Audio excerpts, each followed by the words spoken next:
You're listening to How to Win Friends and Save the Republic, a podcast from the National Association of Nonpartisan Reformers. I'm your host, Andy Moore.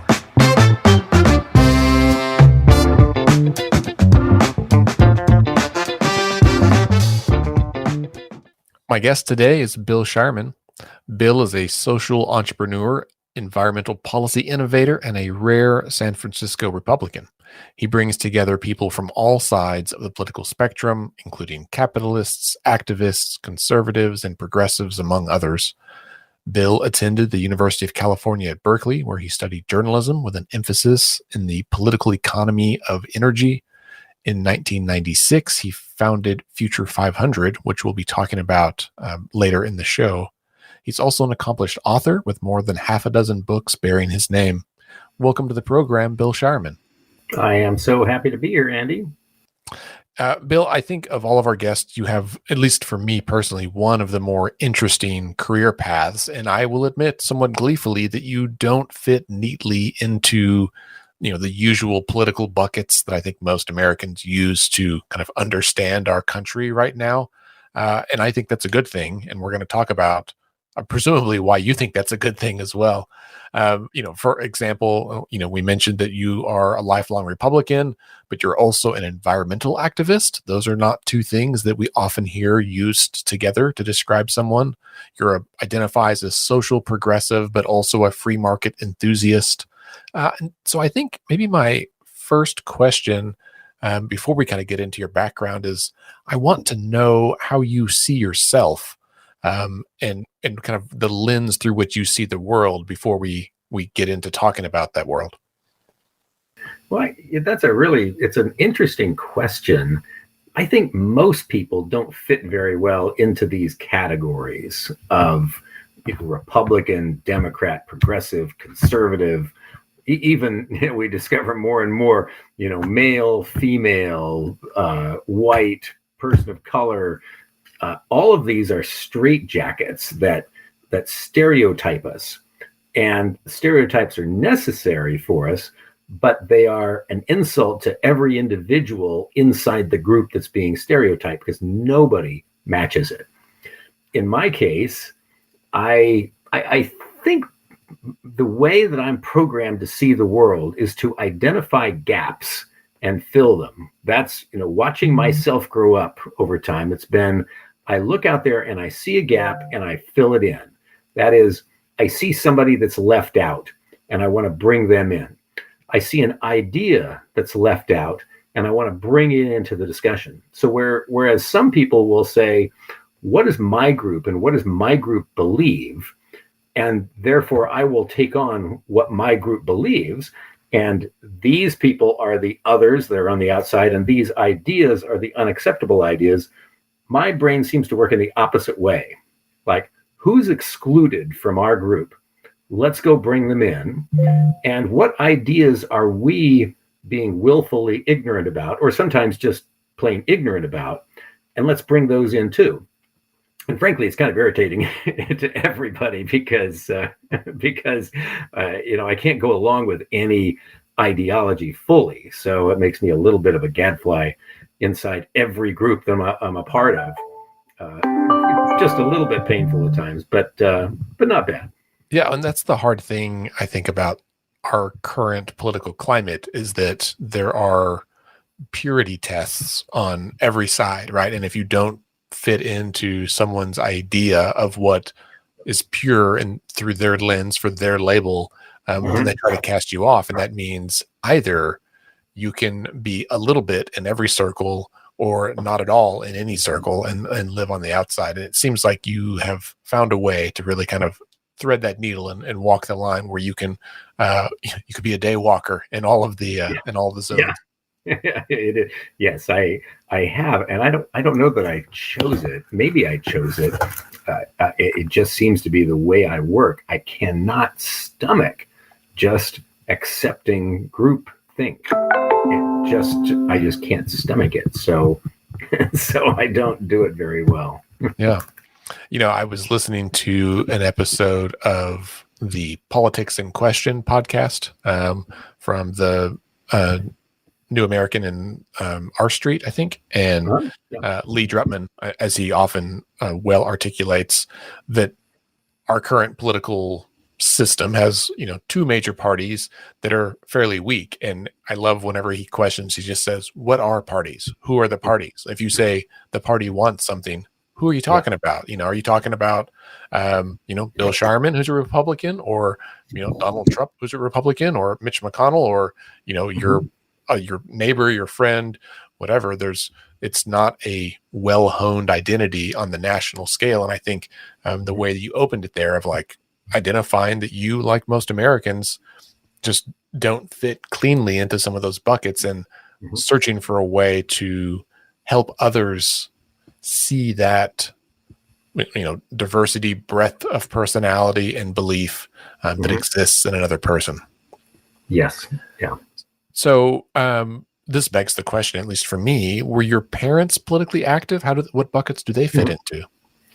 My parents were not really at all politically active. We did have, I remember, some pretty, robust dinner time conversations and arguments sometimes over politics.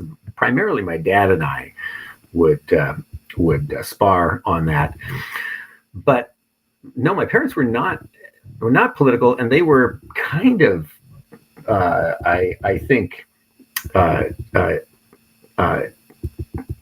they were kind of just plain confused and amazed at their kids and how entrepreneurial we were in our own ways, and they just stood back and let us do things and supported us in doing them. So when I was passionate about politics, my father took me to political conventions and wherever I'd want to go. Basically, he worked for United Airlines, so I was able to kind of hop around the country and go to the political convention in 1976.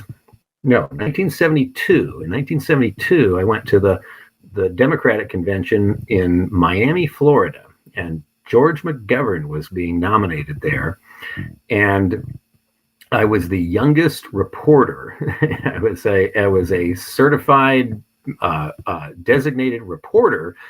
So I was inside the convention hall reporting on the convention. And inside turned out to be about the worst place you could be if you wanted to know what was going on, because you really got to watch the media, the big media, to see what's going on. But I was there. I was the youngest ever, and those kinds of experiences inside gave me a view of how politics worked to some degree. So very early, it wasn't very long after that I had a little business selling campaign buttons to campaigns, and I'd mass produce them through a factory back east, and was able to undercut other sellers because in addition to selling them to the campaigns, I sold them to collectors at a much enhanced price. And so I was able to snag some national campaigns and provide campaign buttons to them, before they knew how old I was. And so that was an experience that was very empowering for me. And it told me that I could make money as a social entrepreneur. And it might not be the kind of money you make as a for-profit entrepreneur, but I could do things that would support my political and social change habit. And I pretty much have been doing that ever since.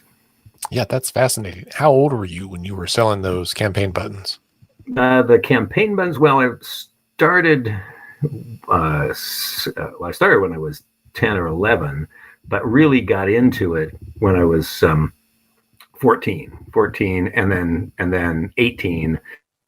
I was making very good money selling campaign buttons and going to college. And I was working a few hours a month and would make enough money to rival my dad's salary and be able to put it into my social causes. So that's what I did.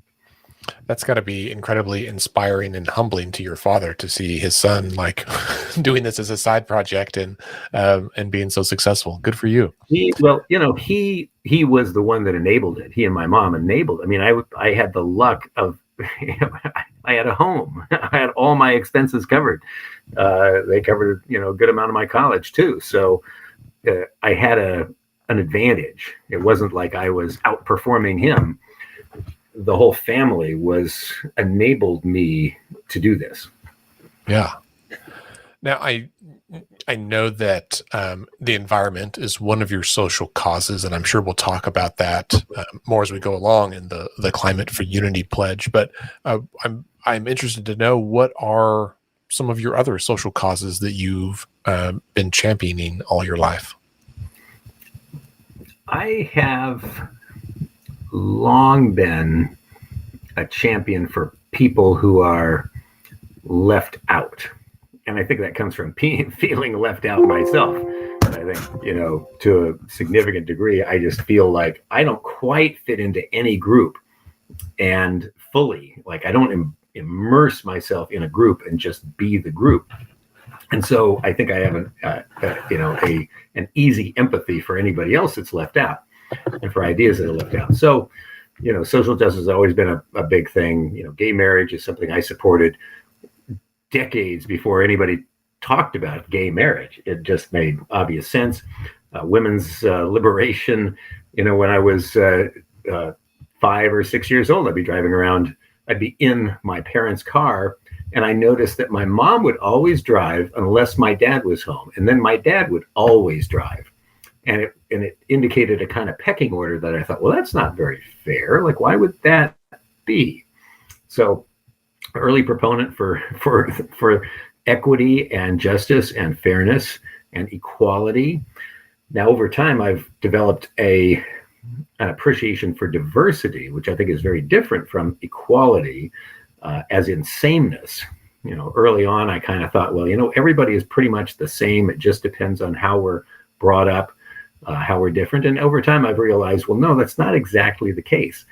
Individuals are not wholly contained living systems. We are, but we're all different and distinctive, and we're all dependent on other people. And it's when we get our diverse parts together into wholes that we create magic. And we don't even know what we can create until we meet our complementary opposites. So that's something that has been of enormous value to me. So I rail a bit against equality in the sense of everybody being the same and all of our differences being the consequence of either privilege or oppression. I don't think that that's true, but I've certainly been a champion for diversity and for the integration of different parts, bringing people and ideas together and allowing their magic to happen, and allowing the bigger system out there, no matter what it is, to express. Yeah, we talk a lot about the difference between equality and equity, right? And I know that equity has become a bit of a buzzword, or a virtue signaling term that gets thrown around. But I think at its core, as a word that is used to describe things, it really can refer to the sense of meeting people where they're at and ensuring that the outcome is more equal and more equitable in the end, that not everyone stands on equal footing or has the same needs. And so recognizing that diversity and seeking to achieve equality through that lens is very important, particularly when it comes to how our democracy functions, right? And that's obviously what we talk about here on this show. And I know that is a main focus of your work as well. A lot of your time has been spent working in what we often refer to as our cousins in the bridging community. So could you tell us a little bit about your involvement with Bridge USA from the early days there? Let me tell 2 stories to get to Bridge. May I do that? Sure. Yeah. So back in 5th grade, my teacher told us about the Oregon Bottle Bill. And the Oregon Bottle Bill was a law that put a deposit on beverage containers. And it was a nickel deposit on beverage containers. And it was extraordinarily effective. At that time in California, we had packaging litter everywhere, all across the environment here. And in Oregon, they simply put a deposit on it, and it just disappeared because you put a little tiny incentive on the container. And by gosh, different people in different places are motivated to go and clean it up. And I thought that was extraordinary. And it appealed to my kind of free market entrepreneurial side, because it said, first of all, you have a system. You always want a system where justice is achieved through a downhill flow. You don't want justice to be something that you only attain by pushing water upstream. Justice should flow downstream, which means that incentives need to reward just behavior. And so that idea of a nickel deposit to motivate people to clean up crap was a very exciting one for me. So I went out and I decided, I'm 10 years old at the time, and I decided California needs a bottle bill, so I'm going to make sure that we get a bottle bill. And that became an underlying driving force for me for the next, 18 years or so. In fighting for a California bottle bill, I became an active with the Ralph Nader organization. I formed a little partnership with Nader to expand, to recover and take over CalPIRG, and then formed a partnership with Massachusetts PIRG and a guy named Doug Phelps out there to form the Fund for Public Interest Research. And we expanded the PIRG movement to different regions and states to organize people. And we found that the bottle bill was a very powerful organizing issue. Everybody liked the bottle bill, and it had an enemy, which was the big beverage companies that opposed it and raised a lot of money by fighting that enemy. Well, I found that while we were able to raise money fighting that enemy, we weren't able to pass the law fighting the enemy. And so I sat down with our enemies one year and said, we're in battle every year. We're about to go to battle again. Why don't we find out, what's really important for you? What's blocking you from supporting this? And I'll express where we are. The bottom line was we were able to make friends with Bill Coors, head of Coors Brewing Company. And, it was a political moderate, conservative, really moderate, and environmental conservationist, traditionally so. And with a guy named Charles Collings, who was a religious right evangelical activist and the CEO of the third largest retail chain in the state. And it was able to make friends with them, identify what they wanted to ensure that would help their businesses thrive with a bottle bill. And we put together a different law, and their power, the power of the retailers primarily, and then of the brand name companies, were able to drive their entire supply chain to support this law that they had been fighting against. And so, we were able to pass that law in California because instead of just following the well-worn and very effective fundraising strategy of demonizing the enemy, we actually sat down with the enemy. We found that if we were creative, we could find solutions that could work on both sides. And they became more attached to the social benefit than to the business impact. And that's an important part of it. They weren't undermining their businesses, but they were doing something that was good for the public primarily, and that they could be proud of, and that their companies could be proud of. Well, while we won politically, I was excoriated by many in the movement for speaking to the other side. And the idea was, this has got to be a trap. You are foolishly falling into this trap by the evil enemy, because we've already defined them as the evil enemy. And that was enormously painful, traumatic for me for years, that the personal impact of doing that. But I was very proud of what we accomplished. And years later, those same people who rejected me, they lived challenging lives, because of that, and came back and apologized ultimately. And so that discovery, that bridging the divide, that bringing people in who you think are your arch enemies, that was a powerful lesson for me. Now, I tried to do that with climate legislation back in 2009. Our organization, Future 500, brings together big corporations and activist groups. We brought together ExxonMobil and Greenpeace, and we worked with each of them to develop a federal carbon tax that was 90% revenue neutral, that was good for the public, good for the environment, and that the lawyers for both the company and the environmental group agreed to. That policy, I thought, was an extraordinary one, could have dealt with this a generation ago, but it went nowhere. And it went nowhere because by that time, the issue was not owned by the big oil companies and the big green organizations. It was owned by the political industry.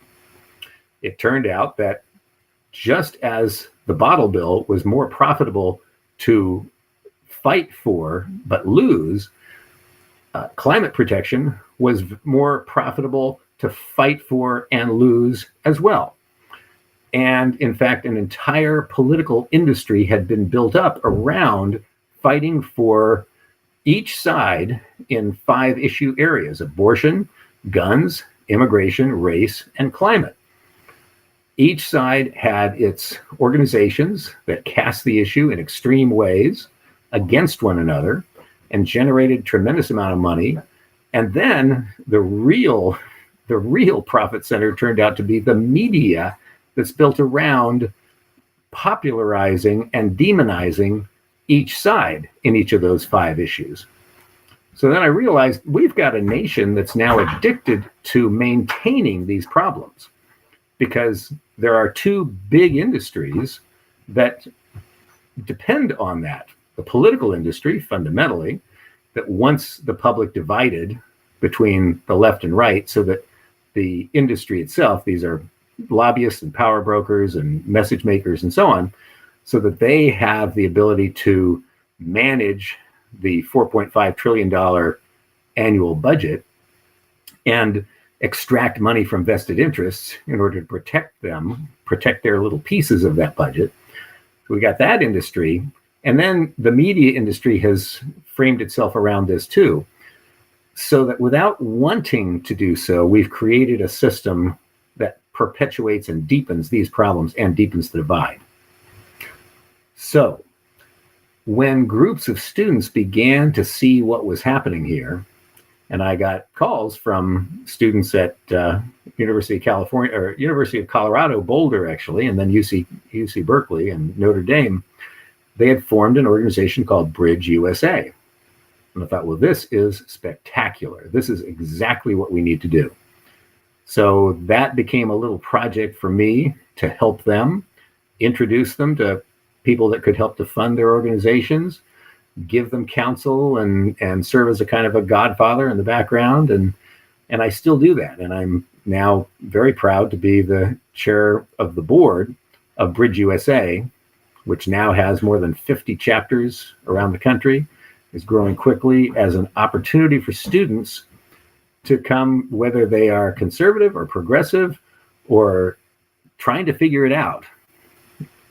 It's an opportunity for students to work together to discover that we each complement one another. We each belong in the group because we each bring something different to the group. And I'm excited at the future. Yeah, that's super exciting. I'm a big fan of Bridge USA, and do some work on college campuses on my home state around civic engagement and fostering conversations, especially around issues that people tend to shy away from, even though they're very important, right, to both at the state, local, and national level. So kudos for that work. And, I think there's a bridge there from Bridge USA to what you're working on now with In This Together, which, as I understand, and please help fill us in, but this is a kind of a new effort, new campaign that just started in kind of the middle of 2020, but certainly is growing out of work like Bridge USA and other groups that were already doing it. Can you give us a little summary of what In This Together is and what your goals are? Yes, yes. So, In This Together is a campaign that brings together groups that represent the political left and right who are capable, when they work together, to solve the problems that affect the health of our democracy and our environment. In This Together grew out of a group called the Donor Roundtable, which is a joint venture of Trammell Crow and myself that involves about 20 high net worth donors who are fed up with the politics of polarization, demonization, and denial on a number of different issues. Climate and the environment are their number one issue, but these are Republicans and Democrats and moderates who can see how the nation is destroying itself through polarization in the media and in politics. We have database platforms that some of our donors have funded so that we know who among the American public is with us on this. And we represent the 98 million Americans who are part of what some call the exhausted majority, what I call the silenced majority, the common sense majority of conservatives, moderates, liberals, and progressives who hold on to their principles, but are able to listen to each other and work together to solve problems. Well, that's what In This Together is about. We have tested an alternative way to win campaigns, basically, for issues. And we've tested in a number of different districts a way to win elections, not for candidates, but for causes. And we call this process the Climate of Unity campaign. The Climate of Unity campaign is intended to create a climate of unity in purple districts, in districts that are relatively evenly divided between red and blue Americans, so that the candidates of either party or any party commit themselves to put country before party and put solutions before polarization in their campaigns. And in 8 districts where we organized Climate of Unity campaigns, in 7 of those districts, the candidates who won in the primaries this year all endorsed and supported the problem solver commitment. That is, they all committed that they would be climate problem solvers, not polarizers, in 7 out of the 8 races. And that was a tremendous step forward, since several of those races were pivotal. So we weren't supporting any candidates. It was strictly voter education to create the incentive for both candidates who win to be problem solvers. Now, if we take that to the 15 swing states that decide the outcome of national elections, who's in the White House, who controls the House, who controls the Senate, that is a revolutionary return to the mission of democracy. It's something that restores the power of the broad 70% center, the common sense voters who bring the best of progressive thinking together with the best of conservative thinking and everything in between to actually solve problems. And that's what we want to accomplish within this together. Are you, I think people are going to be asking, well, so who are you supporting or what are you supporting? But it's not so much about the policy, it's about the process, unless I'm misunderstanding.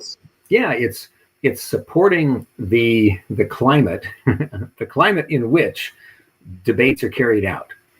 You know, as one example, the kind of the teaching example is in presidential races for many cycles now. It's the Iowa caucuses that have been the first testing ground when there's a presidential candidate who wants to go all the way through. And what that does is it artificially raises the importance of serving the farm and agriculture industry for all the candidates. Because if you want to win the Iowa caucuses, you have to make the farmers happy. And so all the candidates oddly focus on farmer issues in order to get their to get a good start, and they have to carry that through all the way through. It's really good for the farmers and the farming interests, but it's not so good for the country. Probably, we want to create a healthier bias in the system for problem solving, and that means that in the states that make the difference, we've got 35 states that basically don't make much difference because they've been gerrymandered or structured so that one party clearly wins and the other one clearly loses. But in 15 states, we have somewhat competitive elections. And if the candidates that win have to fight for the middle 70%, rather than pandering to the extremes on one 15% side or the other 15% side, then they are committed. And the whole party structure needs to do that as well. And that's what we found in these 8 states these 8 districts where we've been active so far. So in these 15 states, we are asking for 5% of us to step forward. It's all we need is 5% of the voters in those states to declare their support for a climate of unity. And so that's our goal. Now, there are a few groups that are spectacular at their focused roles in this. American Conservation Coalition is one of this. This is a group that's got 200 chapters around the country. Republican conservationists. That's an essential new group, and they're very, very effective, very articulate, powerful champions for climate, even though they're Republicans. So that's very good. Citizens Climate Lobby, another just remarkable group that respectfully engages with politicians of any party to motivate them. So they're spectacular. And then a group called Clear Path, which has a climate agenda that is appealing to both the political left and right. And Rotary clubs and service clubs and churches and scouting organizations. And these are the folks that are not typically political, not partisan, but they are all about bringing people together, providing service, and solving problems. Those are the groups that we're activating, that we're helping coordinate with one another in these districts for positive solutions. So when someone signs on to the Climate of Unity, they automatically are supporting these 5 to 10 organizations. And when someone gives dollars to the Climate of Unity, we're in this together, they are automatically supporting these 5 to 10 organizations and creating that culture that leads to solutions rather than just polarization. We're going to take a quick break, and we'll be right back after a word from some of our sponsors. If you're interested in learning how to win friends and save the Republic, then you should know about Reformers Unite, a new virtual networking event hosted by NANNER, the National Association of Nonpartisan Reformers. Each month, NANNER sets aside a couple of hours solely dedicated to helping our members share updates about their organizations and to build deeper connections between NANNER members throughout the country. Reformers Unite happens on Fridays and is only available to NANNER members. So get on over to nonpartisanreformers.org and become a member today. Are you tired of the politics of division and deadlock? Do you want to do something about it, but you don't know where to start? CitizenConnect.us is your way to learn about and engage with over 400 organizations who are dedicated to helping Americans right, left, and center work together to heal our democracy. Find the organization or event that speaks to you and help us get back to making our great nation work, because it only works when we work together. Learn more at CitizenConnect.us. All right, and now back to the show.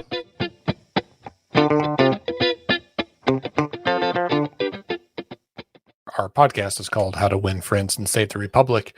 And we typically highlight folks or organizations who are working on what we'll call structural democracy reform, right? So changes to the system like open primaries or alternate voting methods or independent redistricting, things that would change how the system functions so that it creates more space. It changes the incentives for politicians and allows voters to be more engaged in the process than they typically are.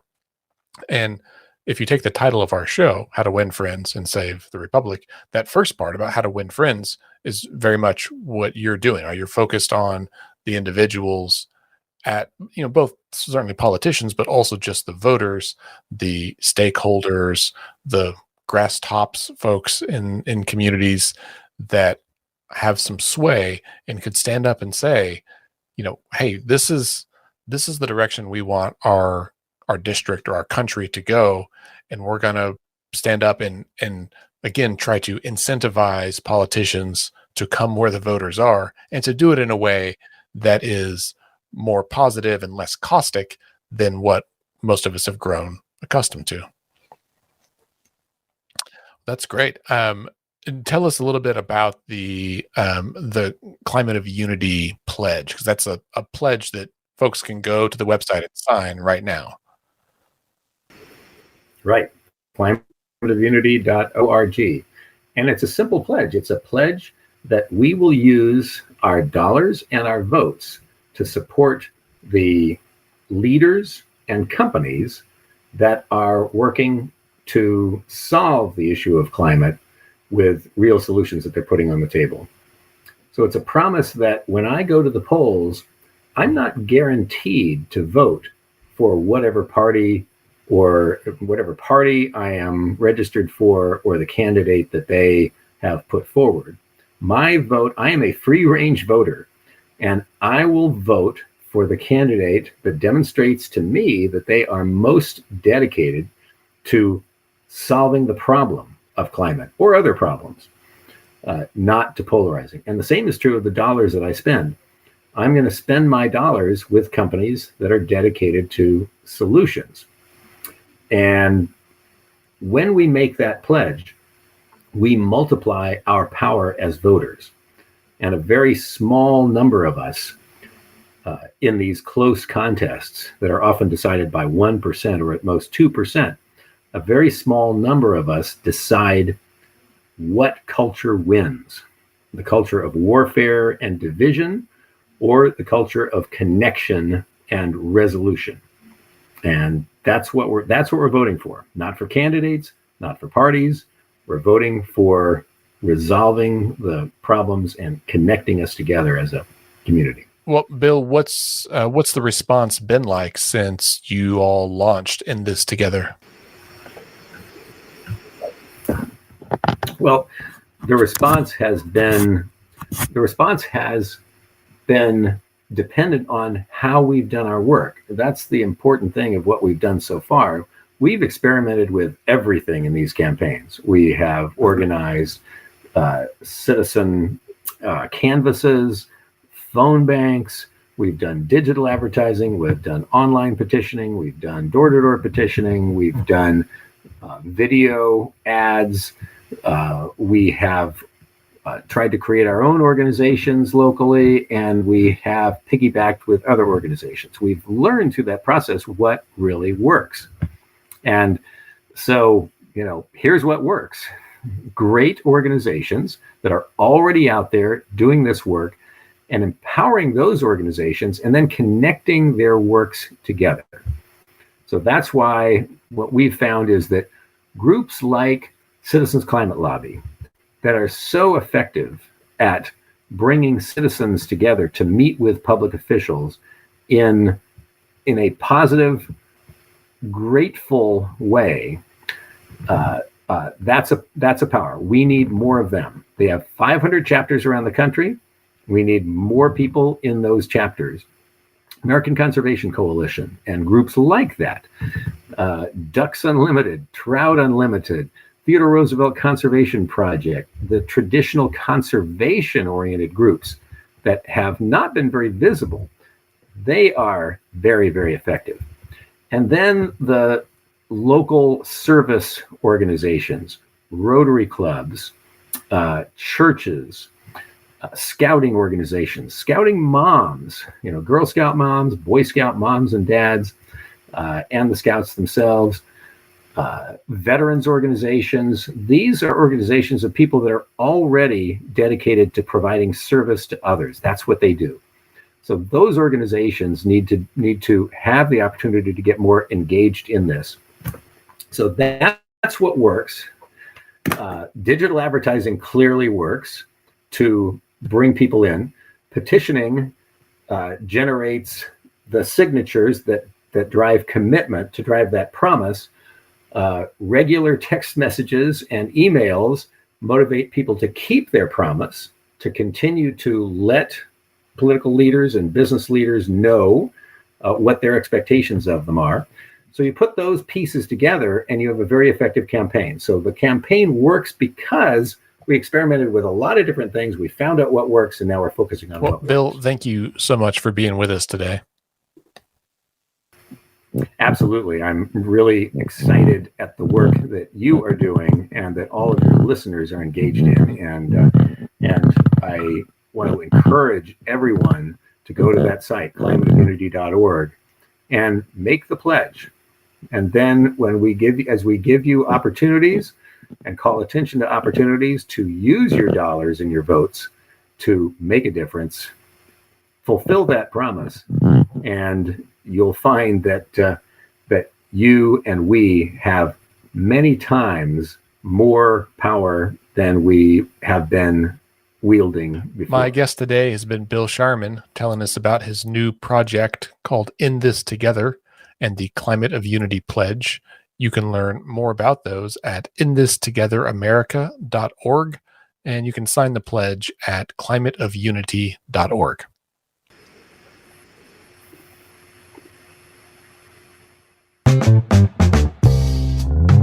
Thanks for listening to How to Win Friends and Save the Republic.